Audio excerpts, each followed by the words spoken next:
자, 한번 따라 하실까요? 너희 자녀를 위하여 울라. 지난 5월 5일이 어린이날이었습니다. 해마다 어린이날이 되면 자녀들에게 또 손주들에게 무슨 선물을 할까, 우리 부모님들 또 우리 할아버지 할머니들 고민이 깊어지실 텐데요. 여러분들은 올해 자녀들에게 어떤 선물을 하셨는지요? 한 기관에서 초등학교 4학년부터 6학년까지 학생들을 대상으로 어린이날에 가장 받고 싶은 선물이 무엇인가 설문조사를 했습니다. 1위가 스마트폰, 아이패드와 같은 태블릿 PC가 압도적으로 많았고요. 2위가 뭔지 아십니까? 돈으로 달라. 용돈 달라는. 우리 요즘 아이들은 우리 예전이랑은 많이 다른 것 같아요. 3위가 뭔 것 같으세요? 반려동물, 강아지, 고양이를 사달라, 이 순서로 나타났다고 합니다. 근데 이번에는 반대로 부모님들에게, 그리고 요즘 조카에게도 선물들을 많이 하잖아요. 그러니까 이모, 삼촌들에게 물었어요. 이번 어린이날에 선물을 한다면 얼마 정도 예산 안에서 선물을 하려고 하는가? 더러 가정 중에는 좀 넉넉한 가정도 있을 테고 그렇지 못한 가정들도 있을 텐데 평균을 내봤더니 13만 원이나 되었다고 합니다. 저도 그런 반응을 원했어요.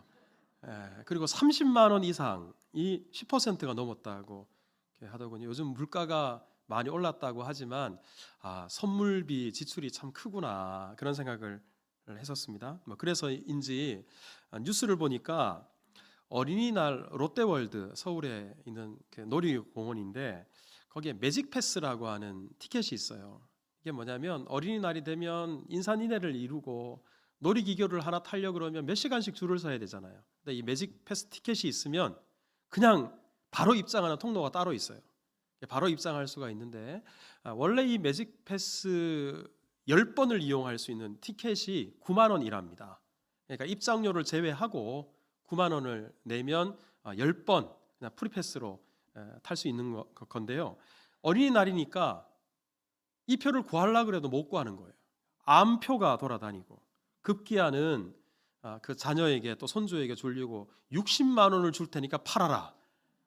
그래도 그 티켓을 못 구했다라는 이야기까지 있더군요. 물론 어린이날이니까 우리 아이들이 원하고 좋아하는 선물을 해주면 좋겠지만 그렇다고 고가의 스마트 기기를 이렇게 아무렇지 않게 사준다거나 아니면 용돈을 과하게 준다거나 심지어 아이들 기쁘게 하려고 암표까지 사서 우리 아이들에게 주는 것이 과연 진정 우리 자녀들을 위하는 일일까 한번 생각해 보게 되고, 반려동물 또한 우리 아이들은 귀여우니까 살아있는 인형처럼 생각해서 원하잖아요. 하지만 그 반려동물은 생명이고 또한 책임이 따른다라는 것을 잘 일깨워주고 선물을 하나 하더라도 우리 의식 있게, 그리고 우리 자녀들을 정말 위하는 자세와 태도를 가지고 해야 되지 않을까라는 생각을 하게 됩니다. 근데 사실 어린이날이건 또 내일이 어버이날이잖아요. 어버이날이건 간에 이런 기념일의 본질이 선물은 아닐 것입니다.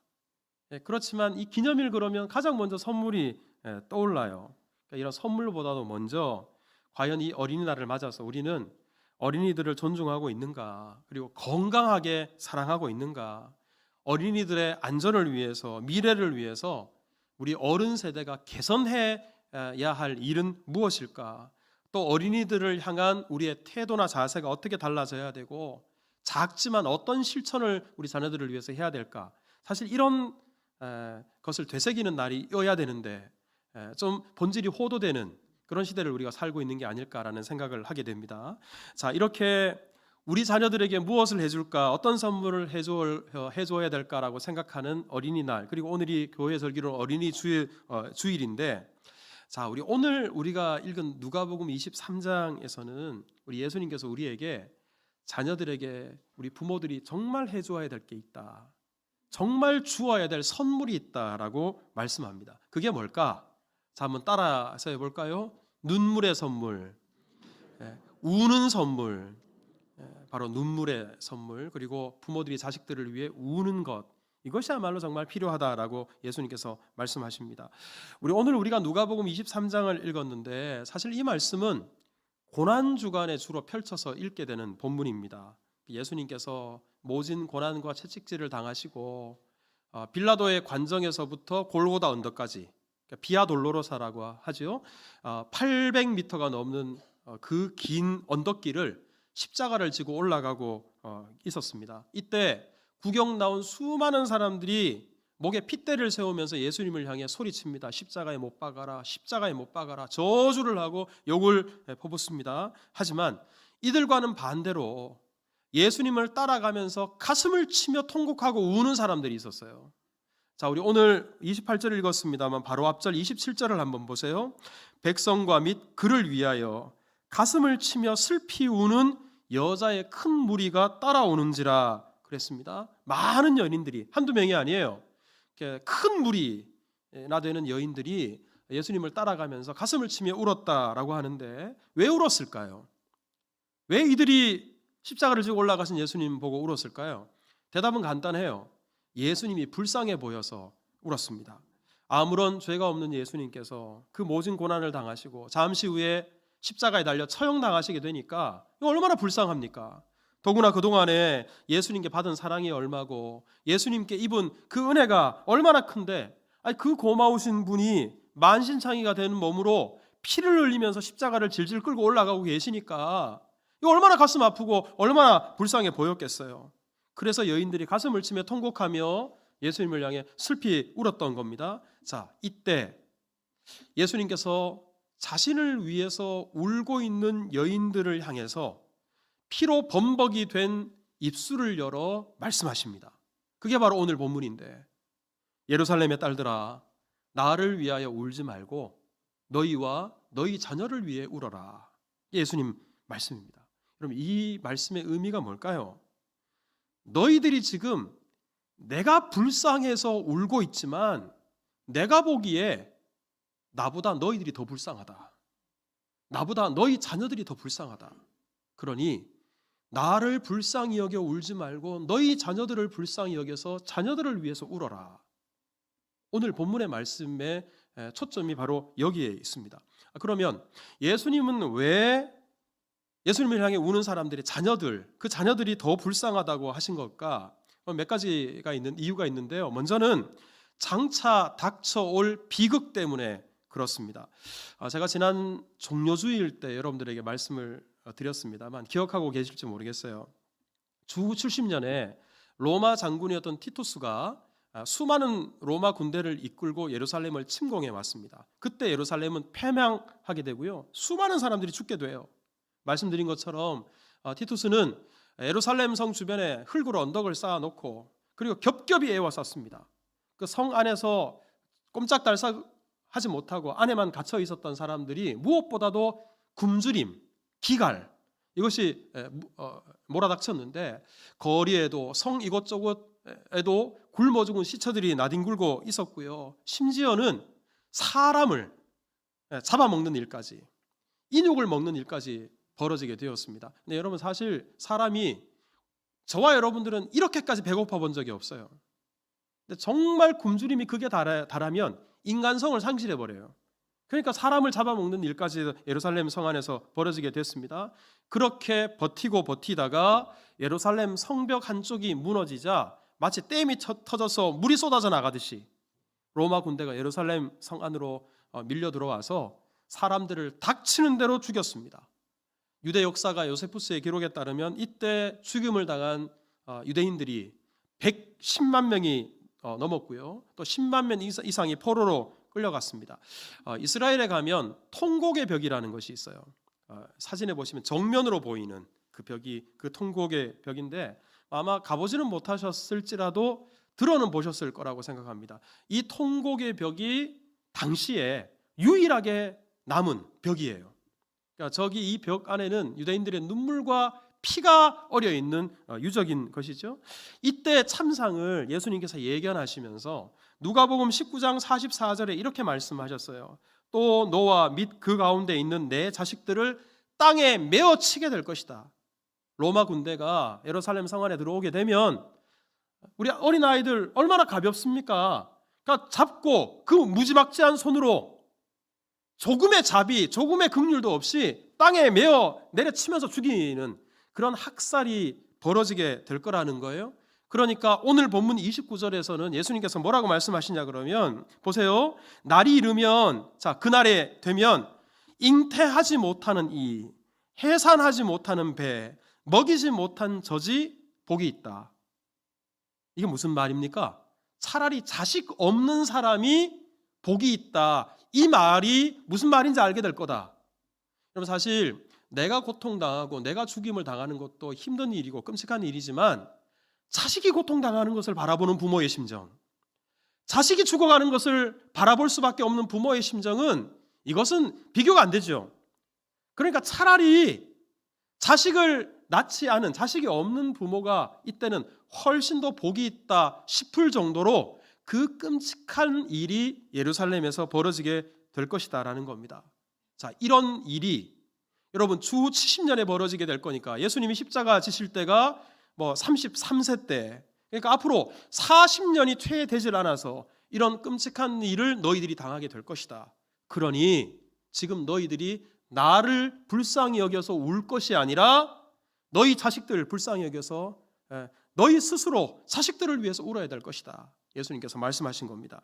자, 그런데 예수님께서 너희 자녀를 위해서 울라라고 하신 이유는 단지 이렇게 40년 후에 일어날 그런 로마 군사들에 의해서 당하게 될 일 때문만은 아니었어요. 그것보다 훨씬 더 끔찍한 일이 기다리고 있습니다. 그럼 당시 여인들은 십자가를 지고 십자가 위에서 죽게 되실 예수님을 불쌍히 여겨서 울고 있었지만, 저와 여러분들은 다 알잖아요. 우리 예수님이 십자가 고난과 죽음 이후에 예수님에게 어떤 일이 일어나게 될지. 사도행전 2장 24절에 보면 하나님께서 그를 사망의 고통에서 풀어 살리셨으니 부활의 능력으로 말미암아 예수님 다시 살아나실 거예요. 패배가 아니라 승리를 거두시게 될 겁니다. 빌립보서 2장 9절 이하를 보면 하나님이 그를 지극히 높여 모든 이름 위에 뛰어난 이름을 주사 하나님의 구원 계획을 성취하시고 끝까지 십자가에 죽기까지 순종하신 우리 예수님을 지극히 높여서 모든 위에 뛰어난 이름을 주시게 될 것입니다. 10절에도 보면 하늘에 있는 자들, 땅에 있는 자들, 땅 아래에 있는 자들로 모든 무릎이 예수님의 이름 앞에 꿇게 될 것이에요. 11절에 보면 모든 입으로 예수님을 그리스도 주라고 시인해서 하나님께 영광을 돌리게 될 것입니다. 그러니까 지금 예수님의 모습은 비참하고 죽음과 고통이 예수님 앞에 기다리고 있지만 잠시 후면 부활의 승리, 그리고 그 놀라운 영광이 예수님에게 찾아온다, 기다리고 있다라는 말입니다. 그러니 예수님께서 나를 위해서 울 것 없다, 예수님 메시지예요. 너희들 나를 위해서 슬퍼할 일 없다, 슬퍼할 이유가 없다 말씀하시는 겁니다. 하지만 이와는 반대로 예수님을 거부하고 심지어 예수님을 십자가에 못 박아 죽인 이 사람들, 그리고 이 사람들의 자녀들 어떻게 될까요? 하나님의 심판이 기다리고 있습니다. 영원한 멸망이 기다리고 있습니다. 뜨거운 지옥의 형벌이 그들 앞에 기다리고 있습니다. 그러니 여러분, 이 하나님의 심판 그리고 이 지옥의 형벌은 로마 장군 티투스가 가져오는 그런 학살과 끔찍한 참상과는 비교도 할 수 없어요. 이것은 잠시 금방 끝나버릴 일이지만, 비극이지만 그 지옥의 형벌, 하나님의 심판은 영원합니다. 영원한 멸망이 기다리고 있습니다. 그러니 예수님께서 나를 위해 울 것이 아니라 너희와 너희 자녀들을 위해서 울어야 된다. 너희들이 정말 불쌍한 자들이다. 예수님께서 말씀하신 겁니다. 예수님께서 자녀들을 위해서 울어라, 이 말씀 속에는 적어도 두 가지가 담겨져 있어요. 우리 자녀들이 이 땅에서 겪게 될 고통으로 인해서 부모들이 울 수 있어야 된다. 또 한 가지는 우리 자녀들의 구원의 문제, 바로 이 심판의 문제를 두고 우리 부모들이 자녀들을 위해서 울 수 있어야 된다, 이 말입니다. 먼저 여러분, 우리 자녀들이 이 땅에서 겪게 될 고통으로 인해서 저와 여러분들은 울 수 있어야 돼요. 여러분, 2000년 전 예루살렘에서도 자녀들에게 끔찍한 일들이 일어났지만 지금 이 시대에 여전히 우리 자녀들에게 참 끔찍한 일들이 많이 있습니다. 여러분, 우리 자녀들이 얼마나 힘들게 이 세상을 살아가고 있는지 아십니까? 우리 예전 세대 우리 어르신들이 좀 흔히 하는 생각이 우리가 못 누렸던 거 니들이 얼마나 많이 누리고 있냐. 니들이 뭐가 부족하냐 도대체. 뭐가 부족해서 이미 이만큼 나와 있고 그렇게 불평불만 가운데 살아가냐. 저만 해도 그냥 늘 입버릇처럼 뭐가 부족해? 뭐가 불만이야? 제가 실제로 그러지는 않고요. 속으로 아이 진짜 하여튼 이런 생각이 들 때가 많아요. 그런데 참 우리 치열한 경쟁 사회 속에서 우리 자녀들이 정말 하루하루 정말 힘겹게 살아갑니다. 우리 관계의 문제, 진로의 문제, 그 외에도 우리가 다 알지 못하는 부모들에게도 터놓지 못하는 그런 문제들을 끌어안고 고통 중에 하루하루 힘들게 살아가고 있거든요. 그러니까 우리 기준으로 자꾸 자녀들을 생각하면 안 돼요. 그러니까 우리 자녀들 참 힘들게 우리가 자녀들이 살아가고 있고 이 고통이 많은 이 세상 속에서 우리 아이들이 치열하게 살아가고 있구나. 이 사실을 우리가 안다면 우리 부모들이 늘 자녀들을 위해서 기도해야죠. 이 세상에 자녀들이 겪고 있는 또 겪게 될 그 고통을 위해서 우리 부모들이 기도해야죠. 근데 여러분 기도만 해서는 안 되겠죠. 우리 자녀들이 좀 더 안전하고 그래도 힘들지만 우리 자녀들이 건강하게 꿈을 향해 달려갈 수 있도록 우리 어른 세대, 기성세대, 부모 세대들이 해야 될 역할, 울며 기도하는 것만큼이나 해야 될 역할들도 분명히 있을 거라고 저는 생각합니다. 우리 한 달 전에 우리 대전에서 대낮에 어떤 60대 우리 어른이 음주를 하고 대낮부터 술을 드시고 차를 몰고 가다가 우리 길을 가던 인도에서 길을 가던 우리 이 학생 9살밖에 안 된 학생을 덮쳤어요. 안타깝게도 끝내 살아나지 못하고 목숨을 거두었습니다. 이런 끔찍한 일을 당한 부모는 우리 오늘 말씀처럼 차라리 자식이 없었다면 이런 고통을 안 겪었을 텐데 이런 탄식이 터져 나오지 않겠습니까? 여러분 이런 사건을 보고 이 참 모렴치한 사람, 참 몰상식한 사람 이렇게 비난만 할 것이 아니라 사실 우리 자신들도 한번 들여다볼 수 있어야 돼요. 혹시 여러분들 중에도 아직도 술을 끊지 못한 분이 계시다면 그 술이 지독스럽게 미워지는 은혜가 있기를 축복합니다. 원래는 아멘이 적게 나와야 돼요. 왜? 아멘할 필요가 없어야 되니까. 그리고 정말 저와 같은 목사는 이해하지 못할 우리 사회생활을 하시다 보면 부득이하게 술자리에 참여해야 될 일도 있고 그리고 술잔을 입에다 대셔야 될 일들이 있는 분들도 저는 얼마든지 우리 여러분들 가운데 있을 거라고 생각합니다. 그러면 반드시 차를 두고 가시고 그리고 그래도 적어도 한 잔 드실 때까지는 정신이 말짱할 거 아니에요. 그러니까 그때 당장 차 열쇠를 치우세요. 이게 나중에 인사불성이 되고 나면 내가 지금 운전을 하고 있는지 뭘 하고 있는지 몰라요. 또 여러분 우리 스쿨존을 지나다니다 보면 왜 이렇게 길이 빨가냐, 왜 카메라가 이렇게 많냐, 속도는 왜 30km냐, 민식이법이 이렇다 저렇다 자꾸 정치적으로 불평하고 불만하고 이런 분들도 우리 많으신데 그런 것들에 대해서 비판하기 이전에 우리 아이들은 원래 아무데나 뛰어나옵니다. 원래 그래요. 우리들도 다 그렇게 자랐어요. 그러니까 그런 길을 지날 때 조금 더 우리가 주의를 더 살피고 스마트폰 보거나 딴짓하지 말고 우리 안전을 위해서 더 운전을 천천히 잘 해야 될 겁니다. 그리고 어린 자녀들을 둔 우리 부모님들은 가정에서부터 우리 아이들 교통법규를 잘 지키고 우리 안전하게 우리 사회생활을 할 수 있도록 잘 집에서부터 가르쳐야 될 것입니다. 이런 음주운전, 교통사고 문제, 이 문제뿐만 아니라 참 우리 주변에 돌아봐야 될 일이 많이 있어요. 최근에 제가 TV를 보니까 촉법소년에 해당되는 어떤 중학생이 경찰서에 붙잡혀 갔는데 손이 이렇게 묶여 있으니까 그 경찰관한테 나랑 맞짱 뜨자고 이걸 벗겨보라고 한번 그러면서 쌍욕을 하면서 발길질을 해요. 처음에는 제가 어디서 저런 녀석이 났을까 이런 생각이 들다가 제가 그 학생을 위해서 기도하게 되더라고요. 도대체 어떤 환경에서 자랐길래 우리 아이가 저렇게 되었을까. 그리고 그 아이의 문제가 여러분 우리는 A 호로자식 그리고 아니면 그 심한 말들을 가지고 정죄를 해요. 비판해요. 하지만 여러분 그런 아이들의 문제가 그 아이만의 문제로 끝나지 않고 내 자식의 문제가 될 수 있어요. 그렇기 때문에 그냥 비판만 해서는 안 돼요. 우리 교회도 우리 교회 주변에 우리 어려운 아이들, 그런 아이들을 미약 하나만 계속 돕는 일을 이어가려고 하는데요. 우리 이런 아이들을 향해서도 긍휼의 마음을 우리가 가질 수 있어야 되고, 어른 세대로서 윽박지르기보다 어떻게 잘 선도하고 이끌어줄까? 사실 여기 이런 고민들이 우리 가운데 있어야 됩니다. 뿐만 아니라 더 넓게 보면 우리 자녀들은 이렇게 좋은 나라에서, 좋은 환경 속에서 커가고 있지만 오히려 너무 과한 사랑을 받아서 문제를 일으키는 우리 아이들이 우리 많은 그런 환경 속에서 살아가고 있지만, 사진을 하나 보시면 우리 교회가 후원하고 있는 선교단체, 여러분 사람의 손이에요. 우리 아이의 손. 그 다음 사진을 보시면 이 월드비전에 참 너무 비참하죠.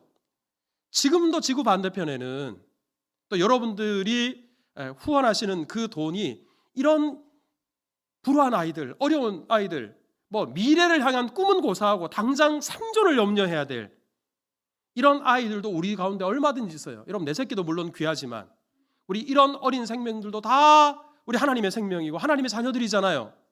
우리 그렇다면 우리가 조금 더 넓은 마음을 가지고 이들을 위해서 우리 좋은 세상을 만들고 이들에게 그리스도의 사랑이 전해지는 일에 애를 써야 되지 않겠어요? 여러분 이게 바로 이 땅에서 겪는 고통으로 인해서 너희 자녀를 위해 울라, 이 말씀을 붙잡고 실천하는 성도의 자세가 될 것입니다.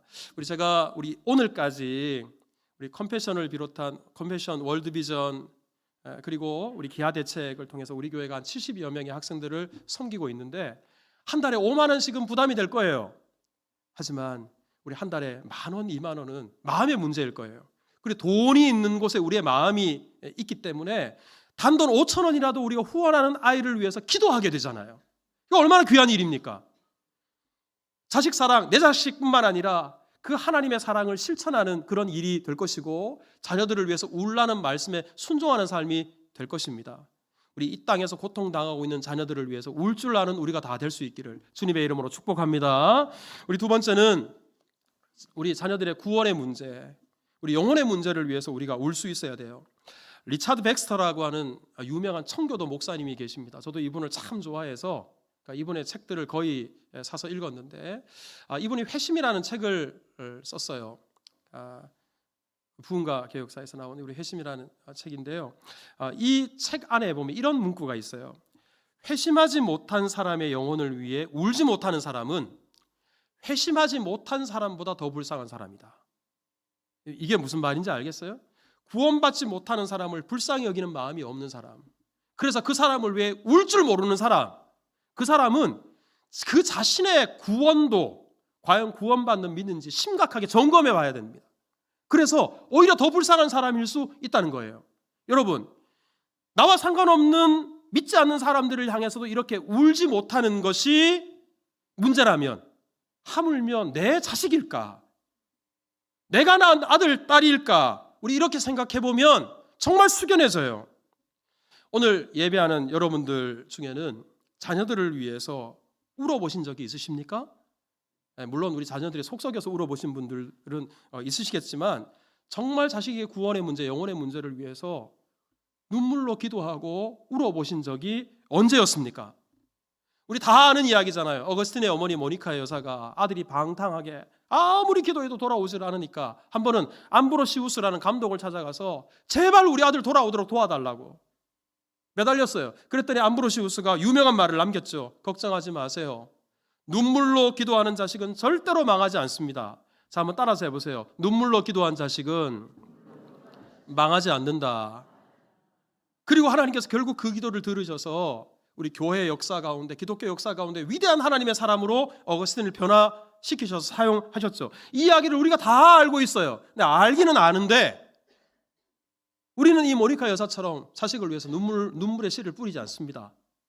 자식을 위해서 울며 기도하지 않는다는 게 문제인 거예요.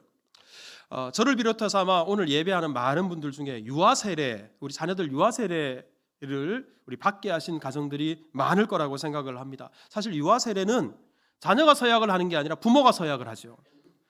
저도 우리 유아 세례를 할 때 3가지 질문을 해요. 첫째 질문, 두 번째 질문, 세 번째 질문. 근데 세 번째 질문의 내용이, 자, 띄워보세요.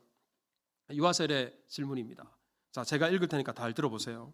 여러분은 지금 완전히 이 아이를 하나님께 바치고 겸손한 마음으로 하나님의 은혜를 의지하며 친히 경건한 믿음의 본을 보이기를 힘쓰며 이 아이를 위하여 기도하며 이 아이와 함께 기도하며 교회 법도를 가르치고 그리스도 안에서 믿음으로 양육하기로 서약합니까? 저를 비롯해서 여러분들 대부분이 하나님 앞에서 성도들 앞에서 아멘 서약했을 거예요. 약속입니다. 근데 과연 이 서약 그대로 우리 자녀들에게 믿음의 본을 보이고 자녀들을 하나님께 의지하며 기도하고 자녀들과 함께 기도하는 삶을 살고 계신지요? 저만 해도 부끄럽습니다. 정말 너희 자녀를 위해 울라, 이 말씀이 다른 사람이 들어야 될 말씀이 아니라 바로 내가 들어야 될 주님의 음성이 아닌가요? 우리 이 사진은 아마 여러분들이 많이 보실 사진일 거예요. 우리 교회 우리 어떤 집사님 카카오톡 프로필 사진에도 이 사진이 올라와 있어 참 인상 깊게 봤는데, 우리 예전 우리 부모님 세대, 우리 할머니 세대에는 우리 아이 포대기에 업고 딱딱한 마룻바닥에 이렇게 엎드려서 이 눈물의 영성이 있었어요. 자식들을 위해서 이렇게 눈물로 기도했어요. 그런데 과연 이 눈물을 받아 먹고 자란 저와 여러분들은 얼마나 우리 자식들을 위해서 이렇게 하나님 앞에 무릎 꿇고 눈물의 씨앗을 뿌리고 있나, 얼마나 자식들의 영혼의 문제를, 믿음의 문제를 놓고 하나님 앞에 이렇게 씨름하고 기도하고 있는가 하는 것입니다. 제가 언제 한번 설교할 때 우리 잠깐 언급한 적이 있습니다만, 우리 이웃하고 있는 우리 지구촌 교회 이동원 목사님의 아들이 대장암으로 세상을 떠났죠. 우리 아들 여인 후에 우리 이 목사님 설교하는 그 영상을 유튜브로 제가 잠깐 본 적이 있어요. 아들이 암에 걸리고 항암 치료를 받고 있다는 소식을 듣자마자 당장 기도했어요. 뭐라 기도했겠어요? 하나님 살려달라고.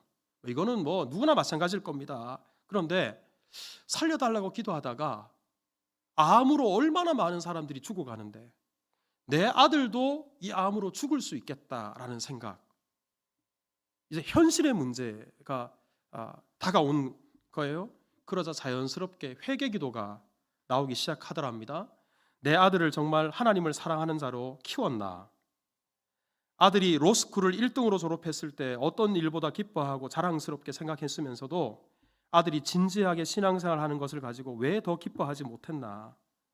아들이 세상에서 잘 되는 것을 보고서는 그렇게 크게 웃으면서 왜 아들이 하나님과 가까워지는 것을 가지고 진정 기뻐하지 못했나?